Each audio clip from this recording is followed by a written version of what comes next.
Okay, my name is Bobby Vaught. Don't forget to hit the subscribe button if you so choose. In the description below, I'll put a link to lesson one of a series that I've done. Everything you need to know to understand investing. Up to 18 lessons now, more coming at some point when I get around to it. Real heavy focus on the stock market, but also covered a lot of other territory as well. So I'll put a link to the lesson one in the description below, and then each lesson has a link to the next one. So lesson one has a link to lesson two, which has a link to lesson three, and so on and so forth. Make them all real easy to find.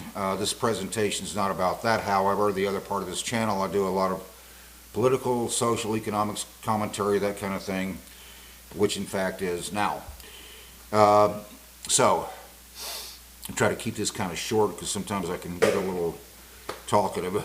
On the question of, is the United Nations, the UN, do they have anti-Semitic sentiments? Okay, so we're just going to answer that today. Anti-Israel bias. Critics, including Israel and the United States, frequently accuse the UN of harboring a deep-seated bias against Israel. This is often highlighted by the high number of UN General Assembly and Human Rights Council resolutions targeting Israel compared to other nations. They get a lot of them. So I'll just give an example here, okay? The following has been a pattern over the many years. So first the PLO, then Hezbollah, that an Iranian regime, Hezbollah, an Iranian regime proxy that with the stated goal of the annihilation of Israel, fires thousands of rockets from Lebanon into the northern part of Israel. Israel eventually gets fed up, pushes into Lebanon. The UN says Israel violated UN resolution number whatever.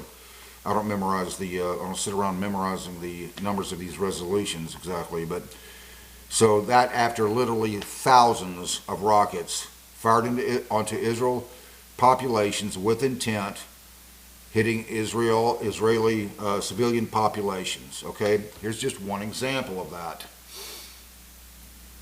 Rocket bombardment is just one of numerous examples of that.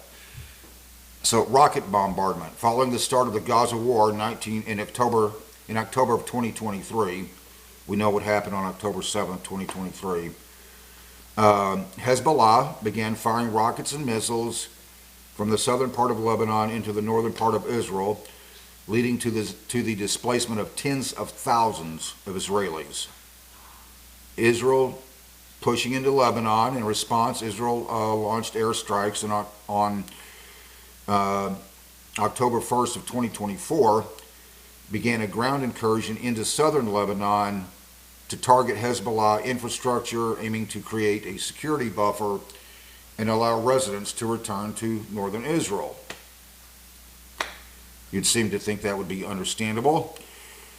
UN resolution violation. UNIFIL, also known as the United Nations Interim Force in Lebanon, UNIFIL, which monitors the Blue Line, has consistently stated that Israeli troops crossing into Lebanon, air attacks and overflights constitutes violations of Lebanon's sovereignty, and in this case, Resolution 1701. So that's the pattern. This has been going on for almost 50 years. Israel's enemies fire rockets, first the PLO, then Hezbollah, which was created in 1982, and what was just described has been a pattern for almost 50 years. The PLO was firing rockets from Lebanon onto Israel back in the 1970s. So that's the pattern. It happens again and again and again. Israel's enemies fire rockets from Lebanon by the tens of thousands.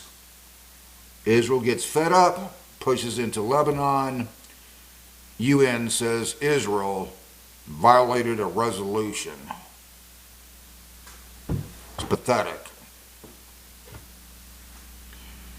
Yes, the UN has a strong anti-Semitic sentiment, an anti-Israeli bias. I'm going to leave it right there. Don't forget to hit the subscribe button if you so choose.